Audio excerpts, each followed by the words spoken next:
Peppermint Parkway.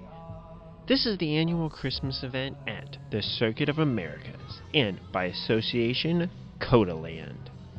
And despite promising full operations, this has been the main time that coaster enthusiasts can experience the coasters at COTALand itself.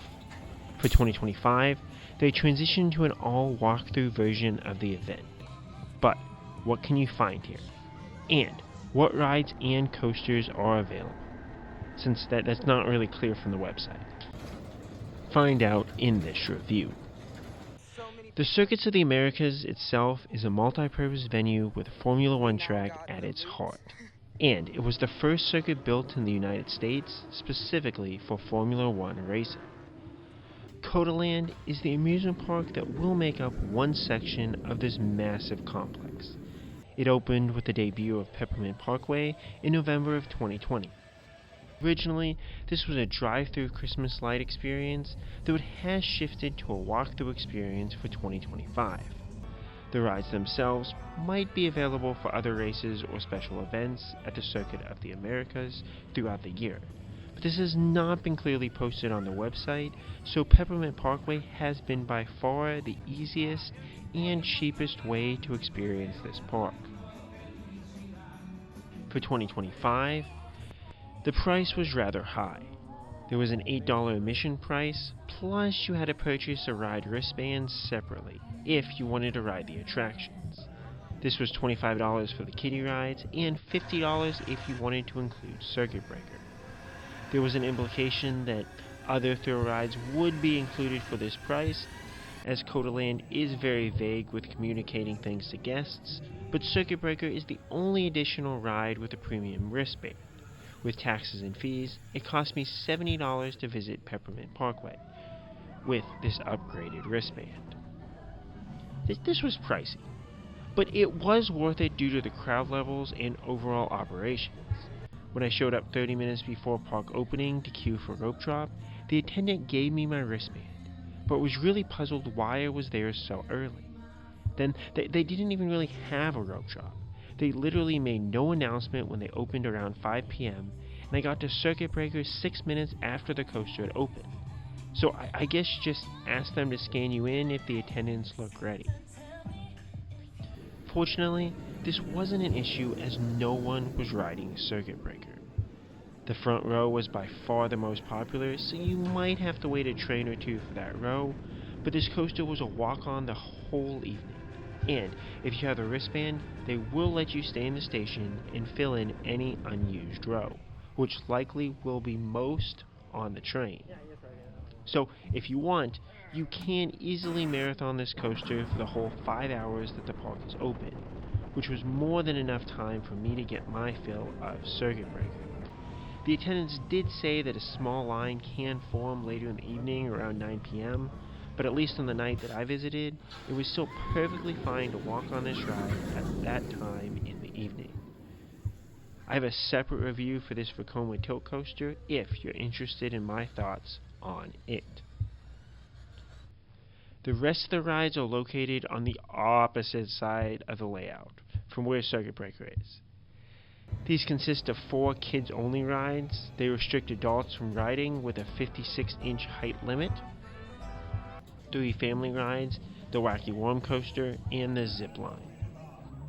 Big Apple Coaster, as it is listed in the roller coaster database, or Wacky Worm, as it was labeled for this event, is the only other coaster operating. It is really slow.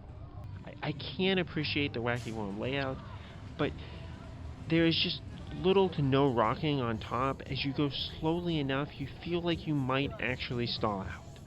On the drop, you can feel hitting the brakes, and it again feels like the ride will stall out on that turn afterwards. You have a bit more speed in the back as the brake kind of hits early on the drop, but it's still going to be a slow ride. My best ride did occur towards the middle, as I got weak laterals on that final turn, as well as the second time through the pre-lift turn. Still, this was a below average Wacky Worm. 2 other coasters are active in the roller coaster database, but are not available for this event. Skyflyer looks to be a fun but simple kiddie coaster. though it has received the 56-inch maximum height restriction like other kiddie rides at COTALand. Texas Wildcat can be seen next to Circuit Breaker, but currently is not finished being set up in its current location, so it's not open at this time. The 3 family rides include Super Slide, Speedway, and Turn and Burn. Super Slide is a carnival-style backslide that was okay with a small pop on the final hill, but nothing too special. Speedway is a simple kid-style ride, but it does have minor laterals on the whips, so it's really fun enough, and I would like to see more of these in parks. Turn and Burn is a fun style of kiddie ride, but this goes really slow, so you only get minor forces and a little bit of positive G's.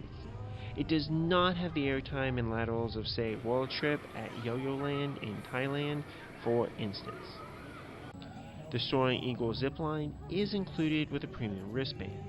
Maybe the kiddie one too, as many young kids were also riding it, but I didn't have a kid to confirm.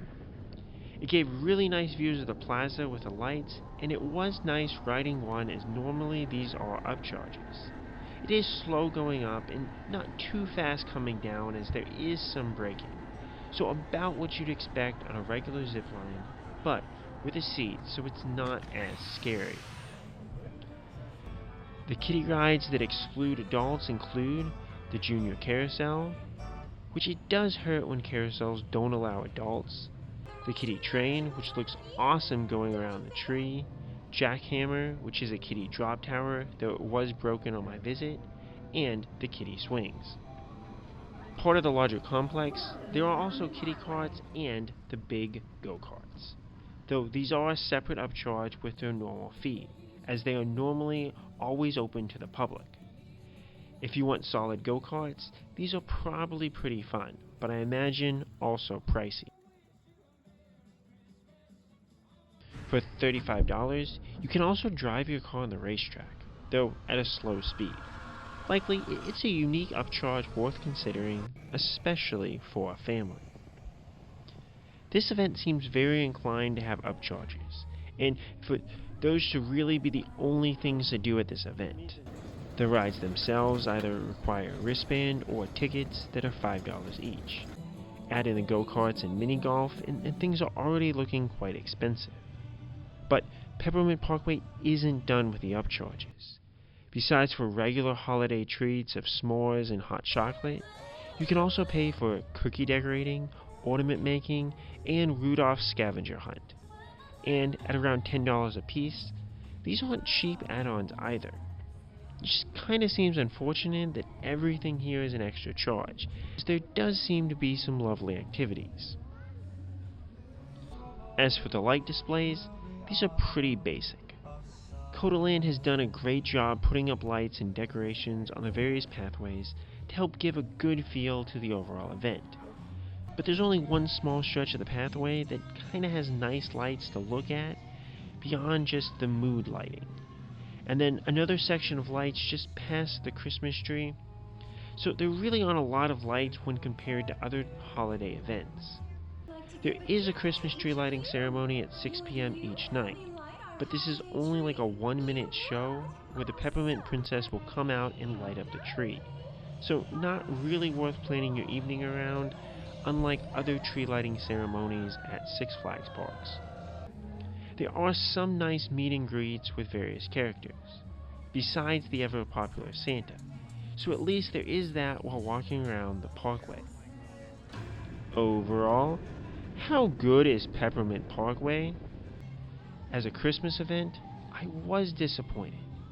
There is a strong focus on making a good Christmas feel for the park, but the actual light displays are pretty lacking.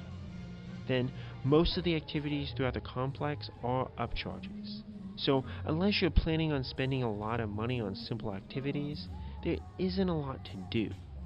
As for the attractions, the kid and family lineup is pretty sparse, with only a few interesting rides, a below-average Wacky Worm, and an included zipline.